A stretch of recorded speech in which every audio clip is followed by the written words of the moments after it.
오늘 거룩한 주일에 하나님 앞에 예배드리기 위해서 오신 여러분들을 주님의 이름으로 진심으로 환영합니다. 오늘 주신 하나님 말씀의 은혜로 우리 삶의 힘과 에너지를 얻을 수 있는 귀한 말씀의 시간 될 수 있기를 다시 한번 주님의 이름으로 축원합니다. 오늘 제목은 하나님, 저는 어떤 사람이 되어야 할까요? 입니다. 여러분, 신종 코로나 바이러스 때문에 많이 놀라셨죠? 네, 지금 뉴스 보면 그 이동 경로, 확진자 이동 경로 때문에 지금 온통 아수라장처럼 굉장히 힘든 나날들을 보내고 있는 줄 압니다. 혹시나 그분들이 가신 공간, 그 시간에 내가 같이 있었던 건 아니야? 라고 불안한 심리들이 계속해서 뉴스를 보면서 생기는 것 같습니다. 이뿐만이 아니죠. 이런 때 또 우리가 개인 위생을 철저히 해야 되는데 일회용 마스크를 사용할 때 있어서 특별히 갑자기 구입하려다 보니까 비싼 거 여러분 다 알고 계시죠? 네, 이게 뭐 5, 600원 했던 것들이 뭐 1,000원, 2,000원을 넘어서 3,000원, 3,500원, 4,000원 육박하는 걸 보면서 어찌 이런 상황에 이렇게까지 되나 생각에 뉴스를 보니까 뉴스엔 또 어떤 상황이 나타나냐면 또 그거를 한몫 챙기겠다고 가득 그냥 이렇게 가득 해서 양심을 팔아 그냥 그렇게 했던 그런 업자들을 보면서 씁쓸하기를 넘어서 정말 분노에 이르는 그런 상황을 또 맞이하게 됩니다. 여러분, 사실 신종 코로나 바이러스 확산이 지금 당면한 우리 입장에서는 큰 문제와 염려 또 고민거리가 될 수 있겠지만 여러분 뒤돌아보세요. 2달 전만 한번 생각해 봅시다. 작년 12월 초 여러분 신종 코로나의 코로나짜리 얘기 들어본 적이 있으셨나요? 사실 없었습니다. 그때는 어떤 걱정이 있었죠? 앞날에 대한 불안. 아이고 2020년 되면 우리 자녀 어떻게 되나, 2020년 되면 이 건강 이거 어떻게 해야 되나, 2020년 되면 우리 뭐 먹고 살지, 이런 걱정과 염려, 불안 이런 것 때문에 사실 신종 코로나보다 더 큰 염려를 했던 게 우리의 인생입니다. 그렇습니다. 사실 사람은 이렇게 바람 불면 이리저리 휘둘리면서 휘청휘청하는 인생, 그 인생의 모습이 바로 우리네 인생과 너무나 같습니다. 그런 상황에 여러분 어떻게 하면 이런 염려와 불안, 걱정들을 떨쳐버릴 수 있을까요? 그것은 내가 어떠한 마음으로 서는가, 어떠한 사람으로 내가 살고자 노력하는가에 따라서 그 문제의 핵심을 정확하게 파악하고 뛰어넘어갈 수 있다는 것을 확인할 수 있게 됩니다. 예를 들어 보겠습니다. 여러분 예수 믿다 보더라도 여러분 실직할 수가 있어요. 네, 갑작스럽게 이 직장에서 다른 직장으로 이직할 때가 올 수가 있습니다. 그런데 그 기간들이 너무 늦어지고 그러다 보면 너무 초조해지고 너무 걱정과 염려, 불안할 때가 사실 있을 수가 있어요. 바로 그럴 때 내가 어떠한 마음가짐으로, 내가 어떤 사람으로서 그 기간들을 견디어내느냐가 그 문제를 더욱더 정확하게 그리고 흔들리지 않게 넘어갈 수 있는 중요한 해결점으로 우리는 생각할 수 있다 이 말입니다. 또 하나의 예를 들어보겠습니다. 여러분 예수를 잘 믿어도 가정 내에 불화가 있을 수 있습니다. 불화가 있을 때 과연 나는 어떠한 마음가짐으로 또한 어떠한 사람으로 내가 반응하여야 할까라고 하는 문제는 그 가정의 불화를 해결하는 데 가장 중요한 열쇠와 같다라고 할 수 있습니다. 그러므로 지금 눈앞에 있는 신종 코로나 확산뿐만 아니라 내 앞에 있는 내 앞일에 대한 걱정, 건강에 대한 불안이나 아니면 내 자녀나 혹은 내가 성취하고 싶은데 아직 이루지 못해서 안달하고 있는 이 상황, 염려, 걱정, 불안 등을 어떻게 떨쳐버릴 수 있을지 오늘 우리 말씀을 통해서 한번 이겨낼 수 있는 좋은 해결 방법을 찾을 수 있기를 주님의 이름으로 축원합니다. 시편 131편은 다윗의 시로서 성전에 올라가면서 함께 나눈 회중 찬양과 같은 곡입니다. 성전에 올라갈 때 하나님 나는 어떠한 존재가 되어야 할까요? 어떤 사람이 되어야 할까요? 라고 마음먹으면서 올라간 그런 찬양과도 같은데요. 첫 번째 말씀 제가 한번 여러분께 읽어드리겠습니다. 여호와여 내 마음이 교만하지 아니하고 내 눈이 오만하지 아니하오며 내가 큰 일과 감당하지 못할 놀라운 일을 하려고 힘쓰지 아니하나이다. 그렇습니다. 여러분 성경 말씀을 보게 되면 오늘 말씀은 3가지를 하지 않겠다라는 선언에서부터 시작이 됩니다. 첫 번째는 내 마음의 교만, 내 마음이 교만하지 않겠습니다. 두 번째는 눈, 하나님 내 눈이 오만하지 않겠습니다. 세 번째는 행동, 하나님 내가 큰 일과 다른 사람들이 따라올 만큼 그런 놀랄 만한 일들을 내가 행하지 않겠습니다 라는 이 3가지 않겠다라는 선언에서부터 시작이 됩니다. 여러분 우리가 한번 살펴보면 이 교만, 이 오만이라는 뜻은요. 교만은 히브리어로 가바흐라는 단어를 씁니다. 가바흐라는 단어는 높아지다라는 의미를 가지고 있습니다. 높아지다. 다른 사람을 나보다 낮추어 보고 나 자신의 의견과 내 판단이 더 높다라고 여기는 마음가짐을 바로 이 가바흐라는 단어를 씁니다. 오만이라는 단어도 마찬가지입니다. 룸이라는 단어를 쓰는데 히브리어로 그 단어 역시 내 뜻과 내 판단이 더 높고 다른 사람의 생각들은 나보다 더 아래, 밑에 있다라는 걸 이야기할 때 사용하는 단어가 바로 이 룸이라는 단어입니다.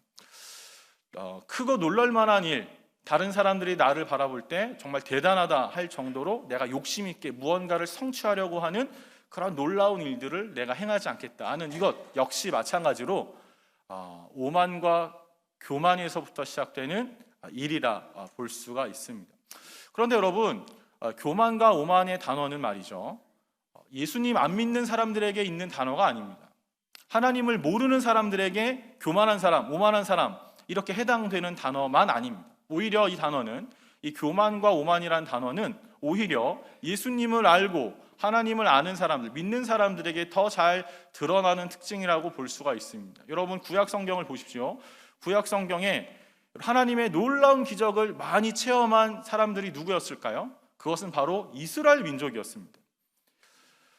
종되었던 이집트를 떠나서 그리고 가나안으로, 그 광야로 가는 길에 여러분 벌써 10가지 재앙, 그리고 홍해가 갈라진 것, 그리고 사막길을 걸어갈 때 눈에 보이는 불기둥과 구름기둥으로 모든 것을 막아주셨던 하나님의 놀라운 체험들을 여러분 전 인류 역사상 그렇게 많이 경험한 민족이 없습니다. 이스라엘 민족 빼고는.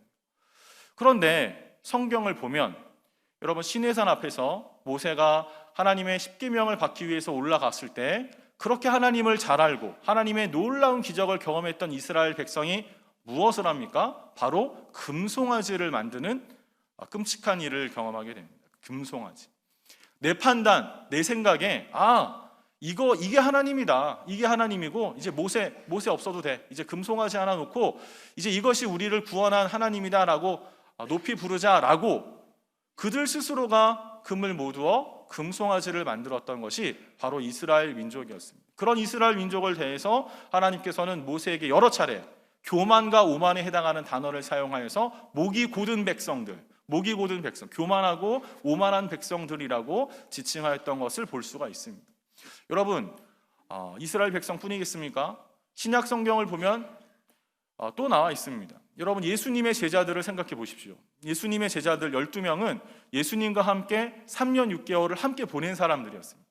그 사람들은 예수님께서 무슨 말씀을 하시는지를 곁에서 잘 들었던 사람이었습니다. 심지어 예수님께서 하셨던 놀라운 기적들을 가장 근거리에서 지켜보았던 사람들이 바로 제자들이었습니다. 그런데 여러분 그 제자들이 어떻게 변했습니까?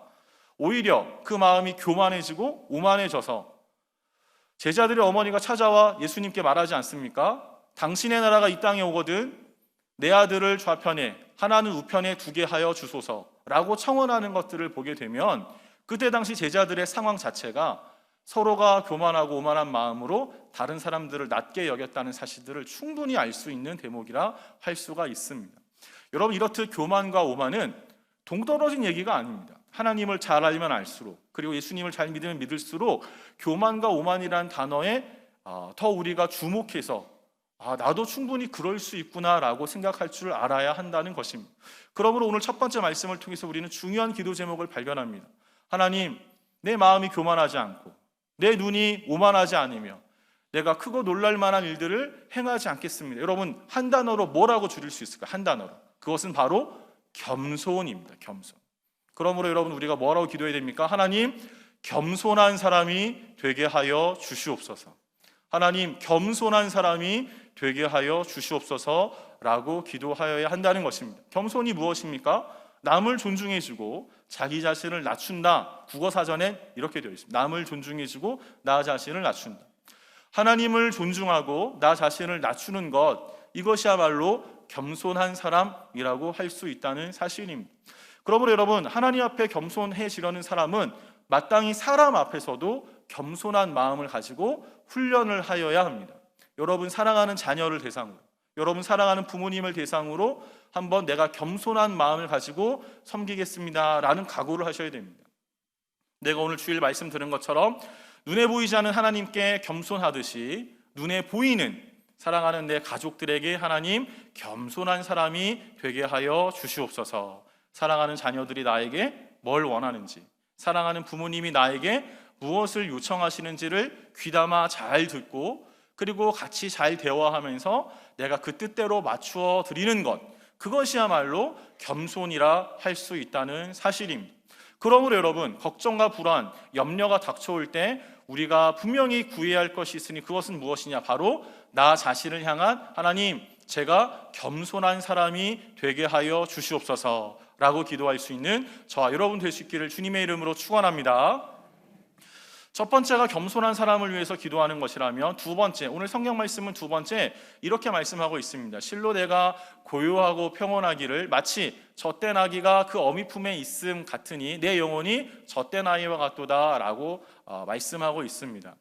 여러분 놀랍지 않습니까? 겸손하면 하나님이 어떤 은혜를 주시냐면 우리 마음 가운데 뭘 일으키시느냐? 바로 안정감을 허락해 주신다라는 것을 성경을 통해서 우리는 알 수가 있습니다. 안정감, 마음이 고요해지고 평온한 것들. 여러분 우리가 가만히 있어도 사실 우리 마음의 감정을 내 스스로 어떻게 조절하지 못할 때가 참 많지 않습니까? 그럴 때 이걸 해봐도 저걸 해봐도 사람을 만나봐도 커피를 마셔봐도 그때 잠깐뿐이지 그 마음의 감정에 사로잡혀서 얼마나 격동되는 시기가 많습니다. 여러분 그때 그 마음을 무엇으로 안정시킬 수 있겠습니까? 오늘 성경 말씀 놀랍게도 겸손한 마음을 가지려고 기도하고 구하면 하나님께서 우리 마음을 어떻게 해주신다고요? 안정감 있게 해주신다고 성경은 증언해주고 있습니다. 여러분 사실 그렇습니다. 상황이 문제가 아니에요. 더 문제는 뭐냐면 내 마음이 문제인 겁니다. 자그마한 하나의 그런 충격에도 견딜 수 없이 번뇌하고 고통스러워하는 내 전 존재의 모습, 이것이 사실 문제인 겁니다. 약을 먹어봐도 무엇을 해봐도 재미가 없는 이런 상황, 깊은 신앙의 무기력감에 빠지는 것, 그것을 잡아주기 위해서는 결국 하나님 말씀밖에 없다는 사실을 우리는 주목하여야 하는 겁니다. 언제요? 겸손할 때, 겸손함을 구할 때 하나님께서 무엇을 주시냐면 마음의 안정감을 주신다는 것을 믿을 수 있기를 바랍니다. 그러므로 여러분 우리 자녀를 위해서, 사랑하는 부모님을 위해서 기도할 때도 마찬가지입니다. 여러분 무엇을 위해 기도해야겠습니까? 건강을 위해 기도해야겠죠. 또 앞길이 잘 될 수 있도록 막히지 않고 잘 순리대로 풀려갈 수 있기를 위해서 기도하여야 하겠지만 그거보다 더 중요한 게 있습니다. 하나님 어떠한 고통과 염려, 근심, 걱정을 만난다 하더라도 우리 딸이, 우리 아들이, 우리 부모님이 마음이 안정감을 놓치지 않고 안정감 있게 살아갈 수 있도록 하여 주시옵소서. 이런 기도를 끊임없이 드릴 수 있는 저와 여러분 될 수 있기를 다시 한번 주님의 이름으로 축원합니다. 오늘 세 번째 주님께서 주시는 말씀은 무엇이냐면 이스라엘아 지금부터 영원까지 여호와를 바랄지어다 라는 말씀으로 되어 있습니다. 큰 어려움과 역경을 만나게 되면, 돈이 시급한 상황이 되면 사실 돈밖에 보이지 않습니다. 내가 누굴 만나야 돈을 구할 수 있을까? 건강이 어려운 분들은 건강밖에 들리는 게 없습니다. 내가 뭘 먹어야 건강할까? 이걸 먹어야 될까? 저걸 먹어야 될까? 혹은 이 약을 써야 될까? 저 약을 써야 될까? 그러나 여러분 그렇게 신앙의 위기와 어려운 상황에 놓였을 때, 걱정과 불안과 근심이 가득 찰 때 성경은 우리에게 확실히 증언하기를 무엇라 이야기합니까? 하나님을 바라보라고, 하나님을 바라보라고 하신 말씀을 주목할 수 있길 바랍니다. 하나님은 늘 끊임없이 신앙이 연약해져서 우리의 시선이 다른 곳에 분산되지 않기를 바라는 마음으로 말씀하고 계십니다. 오직 여호와 하나님만을 바라볼 것을 말씀하고 계신다는 사실입니다. 그러나 여러분 제자들도 그러해요. 예수님의 제자들도 풍랑이 일어날 때 예수님을 바라보지 않고 풍랑을 바라봤듯이 여러분 우리의 인생은 늘 그와 같습니다. 그 어려운 그 국면 그 하나만 쳐다보고 쩔쩔매는 인생을 살아가고 있는 것입니다. 그때 여러분 우리의 인생이 어떠하여야 합니까? 하나님 주시는 그 겸손함을 구하면서 주님 주시는 마음의 평온함을 유지한 채로 누굴 바라봐야 되느냐? 신앙의 중심인 하나님을 바라볼 수 있는 저와 여러분들 있기를 주님의 이름으로 축원합니다. 여러분 저에게도 그런 일들이 있었습니다. 제가 처음 사역을 나갔을 때 대학교 2학년 때였습니다. 저는 제자의 길이라고 하는 신학대학교의 동아리에 들게 되었는데 그 선배님께서 말씀하시기를 용훈아, 첫 사역지는 너의 인생을 주님께 드린다는 의미로 하나님께서 너에게 부르신 그곳에 첫 사역지를 감당하기를 바란다는 말씀을 해주셨습니다. 그래서 저도 그 말이 맞다고 생각이 들어서 기다렸습니다. 그때 어떤 얘기가 제 귀에 들렸냐면 경기도 포천 시골 농촌 마을에 전도사님을 구할 길이 없어 어려움을 겪는다라는 소식을 듣게 되었습니다. 아, 그렇구나. 하나님이 그곳에 저를 부르고 계시군요. 제가 그러면 경기도 포천 그 농촌 교회에 제가 전도사님으로 사역을 감당하기를 원합니다 라는 마음으로 전화를 드렸고 곧 가게 되었습니다. 저희 집이 서울에 있는 고척동이었어요. 고척동에서 1호선으로 의정부까지 도착해서 의정부에 내려서 시외버스 터미널에서 포천 가는 버스를 타고 포천으로 가서 포천에서 또 하루에 5번밖에 없는 버스, 그 버스를 타고 1시간 동안 또 굽이굽이 산길을 넘어서 드디어 농촌 마을 한 곳에 들어가서 내리게 되었습니다. 보게 되니까 제가 알고 있는 교회의 모습이 아니었습니다. 그냥 정상 건물이 있고 그런 교회가 아니라 그냥 초가집 그대로였어요. 초가집 그대로. 그래서 안채가 있고 마루가 있고 사랑채가 있고 외양간이 있었습니다. 그래서 외양간을 부수고 외양간 쪽에 부엌을 만드는 그런 곳이었어요. 저는 가자마자 그 도끼질이라고 도끼질, 나무를 패는 일을 하게 되었습니다. 왜냐하면 그 집은 온돌 이런 보일러가 있는 집이 아니라 그냥 가마솥을 하나 걸어놓고 그 밑에 아궁이에다가 땔감들을 떼어서 그래서 훈기 있게 이렇게 돌게 하는 그런 유형의 전형적인 초가집이었어요. 그래서 가자마자 도끼질을 도끼를 들고 막 나무를 패게 되었는데 여러분 제가 겉은 허우대가 멀쩡해 보여도 제가 도끼질을 해본 적이 있어야 말이죠. 도끼를 하면 제 발을 찍을까 봐 제가 얼마나 노심초사했는지 모릅니다. 그래서 그렇게 토요일 날 같이 함께 사역자들이 식사하고 그 교회를 알고 봤더니 교수님 한 분이 농촌 목회를 하기 위해서 농촌의 공동체를 세우기 위해서 프로젝트로 교수님 한 분과 그를 따르는 목사님 1명 또 전도사님 3명 신학대학교 학생들을 모아서 만든 그런 교회였습니다. 그래서 같이 그날 밤 저녁을 먹고 열심히 공부를 하고 그런 다음에 주일날 아침이 되었는데 저는 주일날 아침에 거기서 예배를 드릴 줄 알았는데 다시 저를 데리고 다시 2개의 고개를 넘어서 그 안에 있는 버선마을로 저를 데리고 갔습니다. 버선마을에 가보니까 또 역시 이런 초가집이 있었고 그 초가집에서 6명의 아이들을 담당하는 전도사님으로 이제 사역을 감당하게 되었습니다. 근데 그 6명을 감당하게 되었는데 그 6명이 벌써 무리가 나뉜 거였어요. 교역자 편 무리와 교역자 편이 아닌 그 지역에 있는 아이들 편인 겁니다. 그래서 저를 가운데다 두고 예배는 안중에 없고 저보고 얘기하기를 전도사님은 누구 편이에요? 라고 이제 얘기를 하는 거예요. 그래서 상황에 맞춰서 이치에 맞춰서 이거는 이래라고 하면 아니 그거는 쟤네 편을 드는 거잖아요 라고 하면서 섭섭해하고 삐지고 그래서 그걸 또 달래줘야 하고 이런 악순환들이 반복되는 그런 상황들이었습니다. 지쳤습니다. 마음이 힘들었죠.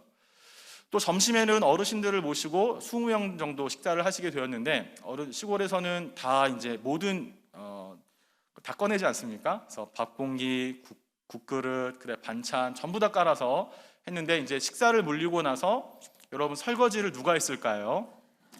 네, 바로 제가 이제 왜냐하면 이제 목사님과 전사님들은 상담을 하셔야 했기 때문에 제가 이제 키가 낮은 싱크대, 개수대 한쪽밖에 없는 곳에서 열심히 그 국그릇과 밥그릇을 닦으면서 1시간이 넘게 닦은 후에 그런 다음에 오후 2시부터 5시까지는 산 중턱에 있는 고추밭에 거름 주고 물도 주어야 하는 일들을 이제 맡게 되었습니다.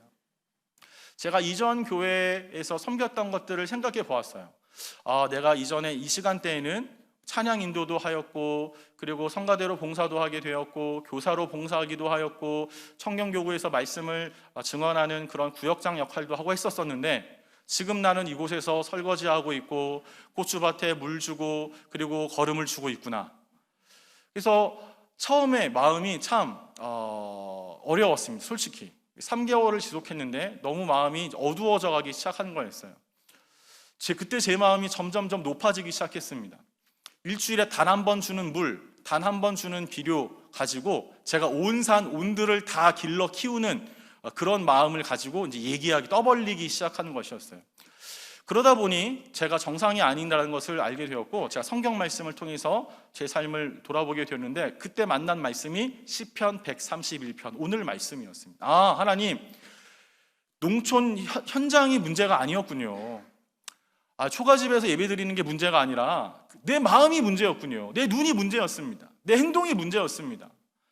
막 기도하고 막 해서 막 팍팍팍 넘어뜨리고 막 이런 것만 봐왔던 저로서 그런 놀랄만한 일들만 바랬고, 그런 거 다 떠나서 하나님, 내가 겸손한 마음으로, 하나님 겸손한 마음으로 이제 하나님께서 주신 귀한 사역지에 겸손하게 서겠습니다. 사랑하는 선배님들 겸손하게 섬기게 해주시고, 또 사랑하는 귀한 아이들, 내게 맡겨진 그 똘망똘망한 6명의 아이들, 4, 5학년 아이들, 하나님 제가 겸손한 마음을 가지고 섬기게 해주시고, 그리고 고추밭 내가 할 때 하나님께서 주신 마음으로, 겸손한 마음으로 일구게 해주세요 라는 마음가짐으로 진짜 갔는데 하나님은 놀랍죠. 하나님은 그렇게 마음만 먹은 저에게 새로운 감동과 경험을 주시는데요, 아이들의 말이 새롭게 들리는 겁니다. 똑같았어요. 그날도, 그 주일도 역시 전도사님은 누구 편이에요? 얘 편이에요? 내 편이에요? 라고 얘기했을 때 제가 겸손한 마음으로 들으려고 하니까 그게 사랑을 달라고 하는 이야기구나 라고 들리기 시작하였습니다.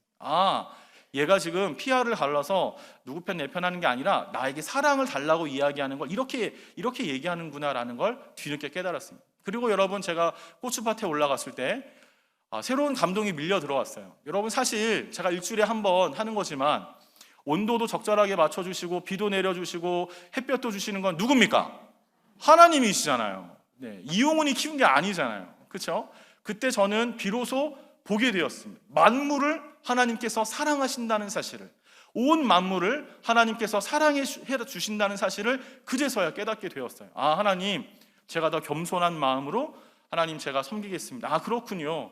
내가 누구를 가르치기보다는 더 겸손한 마음으로 배우면서 섬기면서 그렇게 하나님의 사람들을, 하나님 주신 자연들을 사랑해 가겠습니다 라는 그 마음을 경험하게 되었습니다. 여러분, 저에게만 경험된 일들이 아닙니다. 하나님께서는 오늘 이 시간 내가 정말 겸손한 마음으로 하나님 안에서 안정감을 찾고 오직 하나님만을 바랄 것을 각오하고 다짐하려는 그 순간 저에게 주시는 놀라운 은혜를 여러분들 모두에게도 주신다는 사실을 믿으시길 바랍니다. 그래서 그 힘과 그 능력으로 사랑하는 가족들에게, 사랑하는 정말 직장 동료들에게 그런 에너지를 뿜어낼 수 있는 귀한 한 주, 여러분들의 인생 될 수 있기를 다시 한번 주님의 이름으로 축원합니다. 기도하겠습니다. 사랑하는 하나님 아버지, 오늘 주시는 귀한 하나님 말씀에 의지하여 기도하옵나니 하나님, 우리를 겸손한 사람이 되게 하여 주시옵소서. 겸손한 사람이 되게 하여 주시옵소서. 하나님, 우리로 더불어 우리의 마음이 하나님 평온한 사람이 되게 하여 주시옵소서. 안정감을 찾게 하여 주시옵소서. 오 주님, 정말 우리가 염려와 근심, 그런 문제만 바라보는 사람이 아니라 오직 하나님만 바라보는 그런 사람이 될 수 있도록 인도하여 주시옵소서. 그럴 때 우리 삶 가운데 힘과 에너지를 주실 그 하나님을 찬양하며 예수님의 이름으로 기도하옵나이다. 아멘.